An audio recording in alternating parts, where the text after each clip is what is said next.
Olá, irmãos! Saúdo cada um de vocês com a graça e a paz de nosso Senhor Jesus Cristo, amém?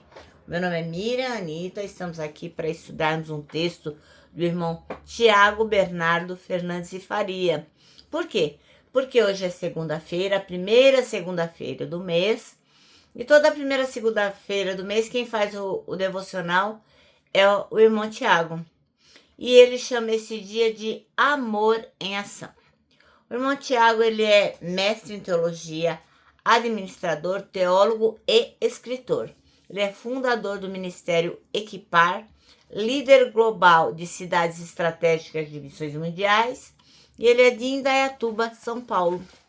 Esse texto foi escrito para o Manancial.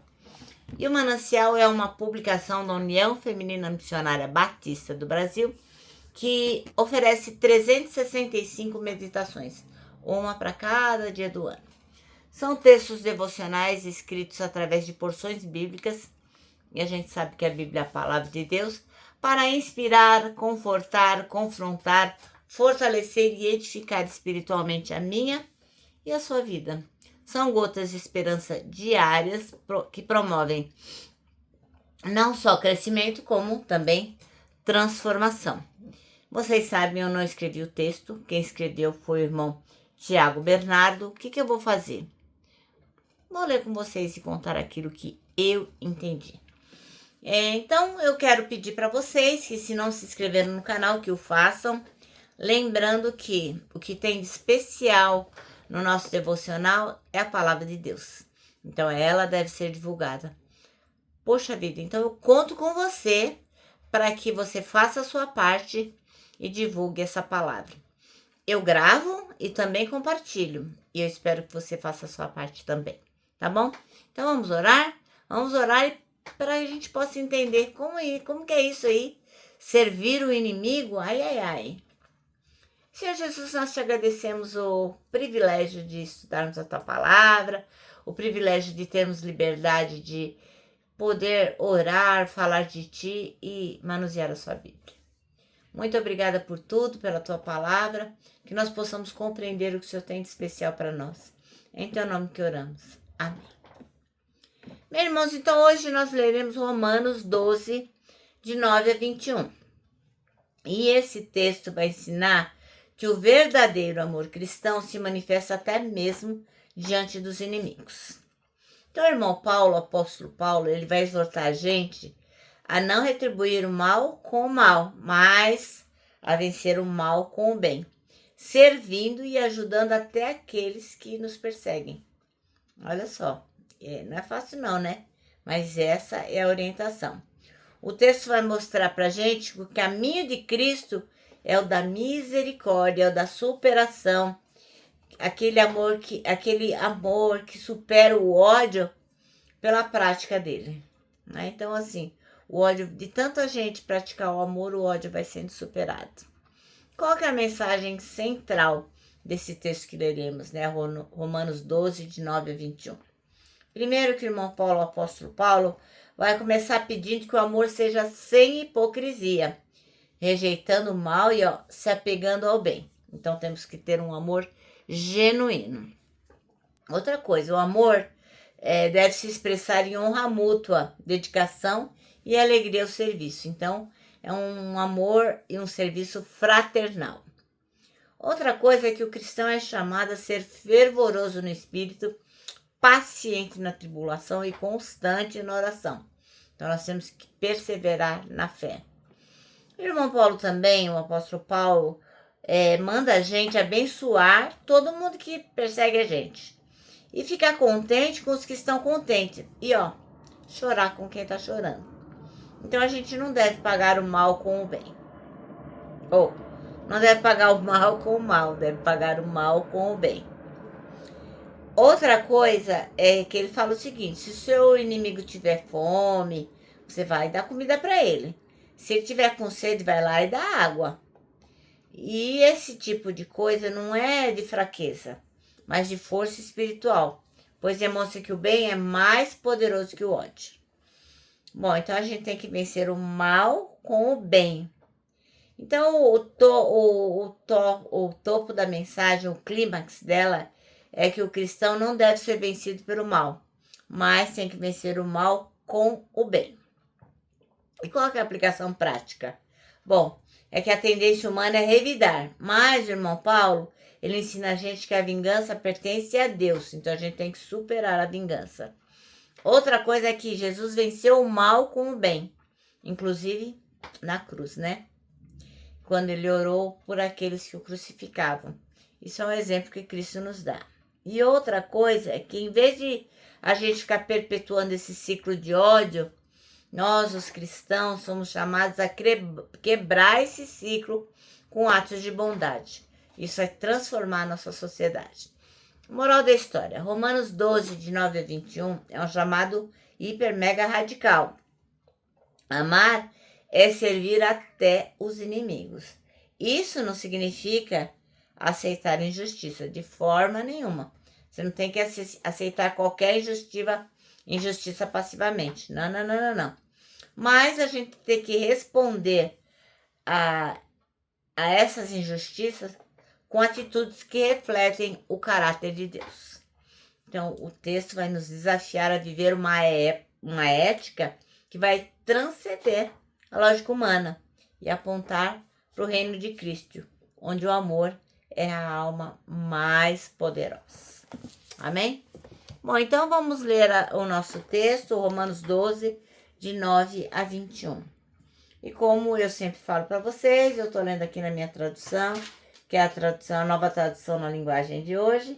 E você lê na sua aí, vai dar tudo certo. E diz assim, ó, que o amor de vocês não seja fingido. Odeiem o mal e sigam o que é bom. Amem uns aos outros com amor de irmãos em Cristo e se esforcem para tratar uns aos outros com respeito. Trabalhem com entusiasmo e não sejam preguiçosos. Sirvam ao Senhor com o coração cheio de fervor. Que a esperança que vocês têm os mantenha alegres. Aguentem com paciência os sofrimentos e orem sempre. Repartam com os irmãos necessitados que vocês têm e recebam os estrangeiros nas suas casas. Peçam que Deus abençoe os que perseguem vocês. Sim, peçam que Ele abençoe e não que os amaldiçoe. Alegrem-se com os que se alegram e chorem com os que choram. Tenham por todos o mesmo cuidado. Não sejam orgulhosos, mas aceitem serviços humildes. Que nenhum de vocês fique pensando que é sábio. Não paguem a ninguém mal com mal. Procurem agir de tal maneira que vocês recebam a aprovação dos outros. No que depender de vocês, façam todo o possível para viver em paz com todas as pessoas. Meus queridos irmãos, nunca se vinguem de ninguém. Pelo contrário, deixem que seja Deus quem dê o castigo, pois as escrituras sagradas dizem: eu me vingarei e acertarei a conta com eles, diz o Senhor. Mas façam como dizem as escrituras. Se seu inimigo estiver com fome, dê comida a ele. Se estiver com sede, dê água, porque assim você fará queimar de remorso e vergonha. Não deixem que o mal vença vocês, mas vençam o mal com o bem. Amém? Bom, então o irmão Tiago Bernardo deu o título deste texto de servir o inimigo. E o versículo que ele escolheu foi o 20, que diz: se o seu inimigo tiver fome, dê-lhe de comer. Se tiver sede, dê-lhe de beber, porque fazendo isso, você amontoará brasas vivas sobre a cabeça dele. Bom, então é incrível, né, como o evangelho de Jesus é tão direto. Pá! Não existe essa de amiguinho ou inimiguinho, nada disso. Nada disso. Todos os amigos e os inimigos são o quê? Alvos do amor. Porque amar é muito mais que um sentimento. É uma ação prática em relação a quem está próximo. Se o outro tem necessidade, nós somos a resposta para suprir essa falta de alguma coisa. Seja comida, seja bebida ou qualquer outra coisa. É um chamado radical do qual não dá para fugir. Mesmo com outra interpretação ou com outra abordagem. Não, nós não podemos inventar moda. Nós temos que ouvir esse chamado que é o de socorrer aquele que precisa. Jesus vai chamar a gente a ser como o bom samaritano, que ele dá de si mesmo, de si, em benefício de quem precisa. O Mestre Jesus Cristo nos convida a olhar todos da mesma maneira que ele olha para eles. Pessoas amadas por Deus que são o motivo da sua morte na cruz.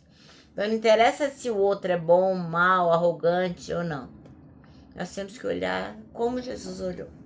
A prática do bem, respondendo à necessidade do outro, leva à oportunidade de salvação e manifestação da vida para ele. A expressão brasas de fogo é uma metáfora que evoca a ideia de provocar uma reflexão, um arrependimento. Uma prática do bem pode levar o outro a considerar o porquê da nossa ação, gerar uma convicção espiritual e respeito de Deus e ser transformado. Porque a pessoa pode falar, por que será que ele me abençoou? Por que será que ele fez o bem para mim?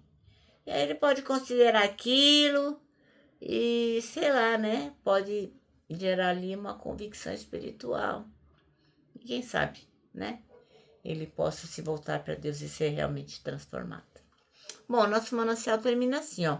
Responder às necessidades do outro é o que Jesus espera de seus seguidores, sem distinção de que tipo de pessoa ele é. Amém? Bom, agora eu vou terminar deixando aqui meu abraço diário de ursa, lembrando que para nós que sabemos que temos por obrigação servir o inimigo, porque devemos olhá-lo com os olhos que Jesus Cristo os olha. Para nós o abraço dá super mega certo. Quero que você se lembre também que temos um versículo para decorar, que é 1 Coríntios 3,16, que diz o seguinte: somos o templo onde o Espírito Santo habita, se move e manifesta a glória de Deus.